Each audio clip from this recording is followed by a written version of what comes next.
Okay, so the strong form of mathematical induction is very similar to the weak form. It's just that we make a stronger inductive hypothesis. In other words, we assume more when we do our inductive step. And here's what we assume. Remember, for weak induction, what we did was we said, let's assume that the proposition we're trying to prove is true for some k. And now let's prove that it's true for k plus 1, given that it's true for k, right? So we assumed that it was true for some number, and we proved that it was then true for the next number. What we do for strong induction is we say, let's assume that it's true for a certain number and all the ones less than it. And given all of that information as the assumption we're allowed to make, now let's prove it's true for the next number. So in other words, instead of saying, well, it's true for 9, now if it's true for 9, does that necessarily imply that it's true for 10? Instead of doing that, we're going to say, assume it's true for 1 through 9, all those. Now, given that it's true for 1 through 9, all those, is it true for 10? And the same logic applies in the sense that if you prove it's true for the base case, and if you prove that that stronger inductive step is true for all k, meaning if you know it's true for 1 through k, then that implies it's true for k plus 1, then you end up proving it for all integers, right? So here's what it looks like in notation, right? So the strong form of mathematical induction says we need to prove the following two things. Number 1, the base case, so same thing. Prove that it's true for number 1 or for number 0 or for number 21 in the case of our voting and drinking example. Basically the first number that you want to prove it for, right? Prove it explicitly for that one. And then prove that for all I less than or equal to k, prove that P of I implies P of k plus 1. Okay? That's kind of a lot packed in there. So what we're saying is that prove that if it's the case that for all I 1 through k, this thing is true, then that it would necessarily follow that it's true for k plus 1. So if it's true for 1 through 9, then that would imply it's true for 10. If it's true for 1 through 127, that would imply it's true for 128. Okay, so it's just a stronger hypothesis on the left-hand side. And then if we prove all that, then we have proven that for all n, P of n, and really, of course, we mean all n greater than or equal to this number we started with, right, which often is 1 or 0, so it's really all the natural numbers or whatever, right? All right, so let's look at an example here. Remember we talked about free trees. And we said a free tree is a connected cycle with no graphs. So that's one. Isn't that a pretty free tree?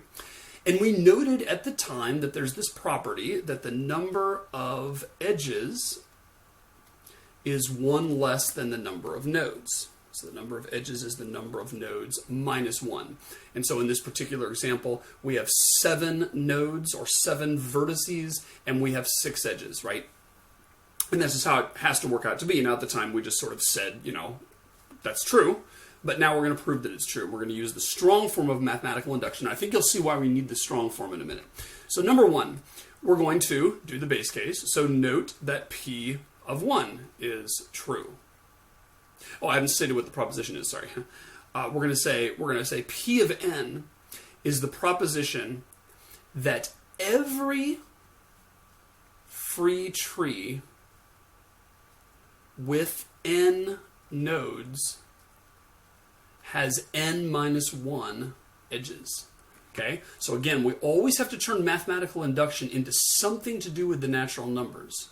So what we're going to put in here is a number, and we're going to say, let's prove that every free tree that has 17 nodes has 16 edges, and every free tree that has 20 nodes has 19 edges, and every free tree that has 100 nodes has 99 edges, right? We're going to prove that every free tree with a certain number of nodes has n minus 1 edges. And of course, we want to prove this for all n. And if we do that, then we've essentially proved this proposition for every free tree, right? Because every free tree has some number of nodes, and that number of nodes is a positive integer. You're never going to find a free tree with negative 6 nodes. You're never going to find a free tree with 3.1 nodes, right? It's always going to be a positive integer. Therefore, if we can prove this for all positive integers, we've proved it for all free trees. Okay, so first we note that P1 is true, duh, right? If there's a free tree with one node, it has 0 edges. I'll just draw that here for illustration.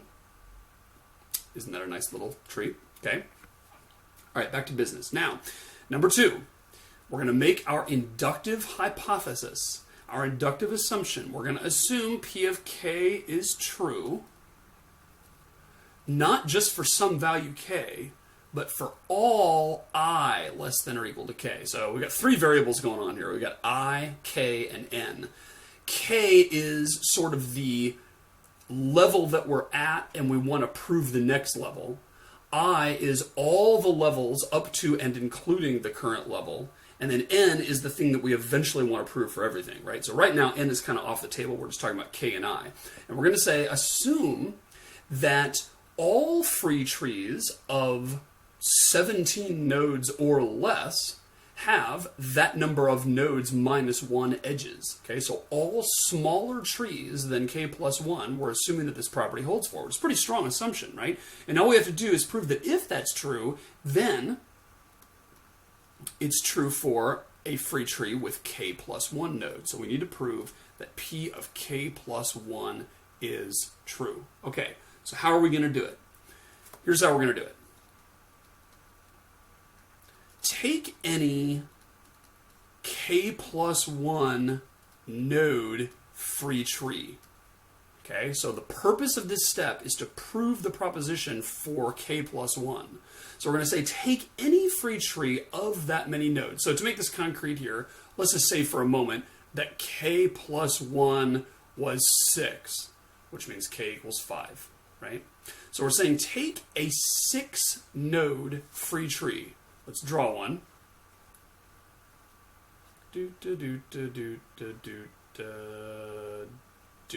Okay, that's a free tree of K plus 1 nodes, where K plus 1 equals 6, right? Now, what we're going to note is that if we remove any edge in the tree, we get 2 free trees, each with K nodes or less. Now, would you buy that? Let's look at our example over here. If I remove any edge, we're going to get 2 free trees. I think you'll see that's the case, right? Any edge that we remove is going to sever the thing, and it's going to sever it in exactly 2 parts. So if we remove this edge right here, we're going to get these 5 on the outside and the 1 in the middle. If we sever this edge right here, we're going to get these 2 connected and then these 4 connected. Each side is a free tree still, right? And obviously each side is going to have K nodes or less, right? Because we started with K plus 1 nodes, which was 6 in our case. Clearly, no matter how we divide this, each side is going to have 5 or fewer nodes, right? If we remove this one, we have 1 with 5 and 1 with 1. If we remove this one instead, we have 1 with 2 and 1 with 4. We're always going to get something with less than 5 on both sides, right? Okay, now, the sum of the nodes of those 2 free trees is what? K plus 1, right? Because we haven't changed the number of nodes. All we changed is the number of edges. Over here, we have 1, 2, 3, 4, 5, 6 nodes. If we sever it right here, we still have 6 nodes. If we sever it here, we still have 6 nodes. If we sever it here, we still have 6 nodes, right? No matter where we pick to sever it, we're going to have the same number of nodes. Okay, so we have we have K plus 1, which is in this case is 6, nodes in the sum of those 2 free trees. Add them both up together, right?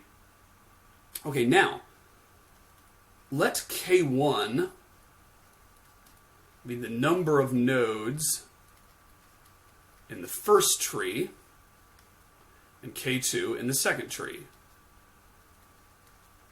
So we're just defining some variables here, right? We can divide our tree any way we want by removing any edge. And we're saying we'll just call K1 the number of nodes in the first tree, K2 the number of nodes in the second tree. Okay, so how many edges in the first tree that resulted from our severing it here? And the answer is K1 minus 1. How do we know that? We know that by the inductive hypothesis. We are allowed to assume that our every free tree has one less edge than node thing is true for all smaller trees. So since we divided this into two trees, the first tree must have k1 minus 1 edges, and the number in the second tree is going to have k sub 2 minus 1 edges. And again, that is the key gem here, right? That is the thing we are allowed to assume because we're making the inductive hypothesis. Okay, so let's say that's true then.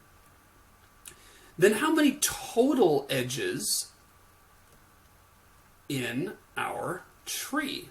And when I say our tree, I mean our whole one here, the whole one that we started with, right? The answer is going to be k1 minus 1. That's how many edges were in the first tree that we severed, plus k2 minus 1, that's how many were in the second tree that we severed, plus 1. And that's because we removed one edge when we did this, right? We picked one edge and removed it. And then we resulted in two trees that were left, one of which had k1 minus 1 edges, one had k2 minus 1 edges, and then we add all those edges together plus 1. That's how many edges are in our original tree. And I think you'll agree that if you add all that up, that is going to be k minus 1. That means that our original tree must have had k edges, right? Because k1 plus k2 has got to equal k, because the sum of the nodes in those two things, has to equal k plus 1, We started with a tree with k plus 1 nodes, right? So if I take the number of nodes in the first tree and add the number of nodes in the second tree, I'm going to get the number of nodes in the total tree, right?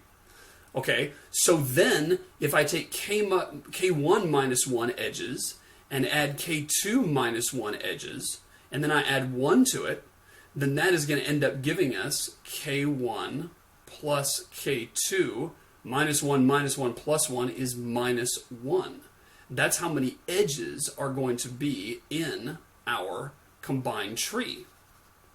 And k1 plus k2 minus 1 is the same as k, because k1 plus k2 equals k plus 1. So k1 plus k2 equals k plus 1. K plus 1 minus 1 is k. Therefore, the tree has k edges. So what we've shown is that if you take any k plus 1 node free tree, it has got k edges in it. So again, come up for air now. A lot of that was algebra and a lot of that was tree stuff. But coming up for air to the mathematical induction thing, we proved that p of 1 was true.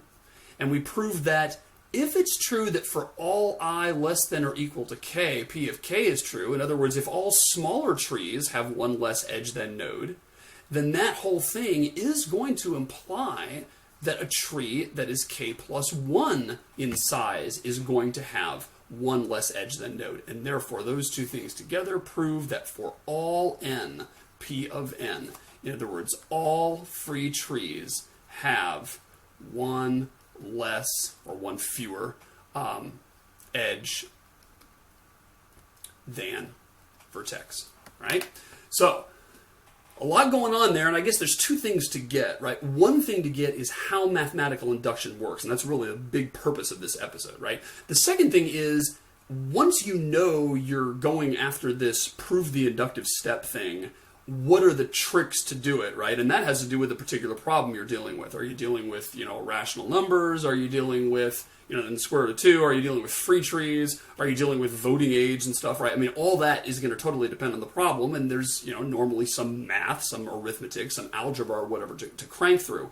But the big thing not to lose is that our big strategy was saying, prove it's true for a small tree, prove that if it's true for all trees of this size or smaller, then it is also true for this size tree. And then that ends up proving the whole thing, right? Let's do one more example. We'll get off of trees and go back to numbers here. So here's something you learned at some point in school. For all n, the following thing is true. ab to the n equals a to the n, b to the n. That is a law of exponents. And you can see that's kind of true by saying, what if we have 2 times 3 squared? If I work that out, that's going to be 6 squared, which is 36. prove that that's equal to 2 squared times 3 squared. That's going to be equal to 4 times 9, which, wow, is also 36, right? Seems pretty amazing. It's not really amazing because, remember, a can be broken down into its prime factors. So in this case, 2 and 3 try not to be easy, but let's do a harder example. Let's do 12 times 26, right? So we know that 12 can be broken down into 2 times 2 times 3. And we know that 26 can be broken down into 13 times 2. Those are its prime factors, right? So if I say, what's 12 times 26 to the 4th, that's going to be equal to 2 times 2 times 3 times 13 times 2, times 2 times 2 times 3 times 13 times 2, times 2 times 2 times 3 times 13 times 2, times 2 times 2 times 3 times 13 times 2, right? That's the definition of this to the 4th, because 12 is equal to that, and 26 is equal to that, and so I just multiply them all out like that, right? Well, if you just rearrange the terms, you'll realize that you have 2 times 2 times 2 times 2 times 2 times 2 times 2 times 2, right? I'm just putting all of the 2's together, times 3 times 3 times 3 times 3, times 13 times 2 times 13 times 2 times 13 times 2 times 13 times 2, right? And so you're going to end up getting 12 to the 4th times 26 to the 4th just by rearranging the terms, right? Which is exactly what we're trying to prove here, right? Okay, so how do you actually prove this, though? Because that's just an example. So here we're going to say, let's note that P1 is true. And what is P of 1? Well, we're going to say P of n is the proposition that a b to the n equals a to the n b to the n, right? So we're just saying that our proposition is that this does in fact hold for some number n. Okay, so if 1 is n, then obviously this is true because this is ab to the 1, which of course is just ab. And the other side is a to the 1, b to the 1, which of course is just ab, right? So that just trivially works out. In fact, the base case almost always trivially works out. All right. And now for the inductive hypothesis. Assume pk is true. So we assume this is true for some number k. So we're assuming, that is, it's okay to assume that ab to the k equals a to the k, I didn't mean to put that parenthesis there, b to the k. And what we have to do, just to orient ourselves, is prove that ab to the k plus 1 equals a to the k plus 1 times b to the k plus 1, right? So we need to prove that this, if it's true, implies this. Okay, so the way we do that is we crank out algebra. ab to the k plus 1, what is that? Well, that's ab to the k. And again, that's just a property of exponents, right? Remember, 2 to the 8th was simply equal to 2 times 2 to the 7th, right? Because 2 to the 8th, after all, is just 2 times 2 times 2 times 2 times 2 times 2 times 2 times 2, 8 times. And so obviously we could take 1, 2 out of that and have 2 to the 7th left over, right? So that's just a property of exponents. So we're going to take one AB out of this and put it there. How many ABs will we have multiplying together left? K. Okay, and then just rearrange. Actually, no, not rearrange. We're going to say, we're going to assume that that's this, right? That is the inductive hypothesis right there at work. So we did this basically by just a property of exponents. That's just, in fact, the definition of exponents. That's how we know that ab to the k plus 1 is ab times ab to the k.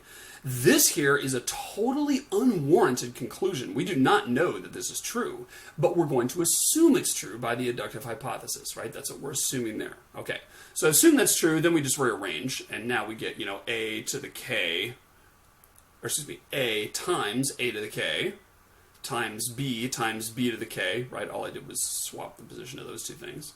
And then, lo and behold, a to the k plus 1 equals b to the k plus 1, which is exactly what we set out to prove. So, yay, if we assume that ab to the k is equal to a to the k, b to the k, then it does, in fact, rigorously, logically follow that a to the k plus 1 equals b to the k plus 1. Therefore, p to the n, therefore, p to the n is true. Let me write it better. Therefore, for all n, p of n is true, and our property of exponents turns out to be true. All right? So that's a little taste of mathematical induction. It is a technique that's extremely common in a lot of mathematical proofs, and you will no doubt see it in future classes. And if you haven't seen it yet, you're like, whoa, what are they assuming this, and then inductive hypothesis, and how does that prove the thing? And so you just got to understand sort of the lay of the land. Really very simple chain of reasoning once you get your head around it, but it's a very powerful method of proof. I've enjoyed our time together. I hope you have too. Look forward on this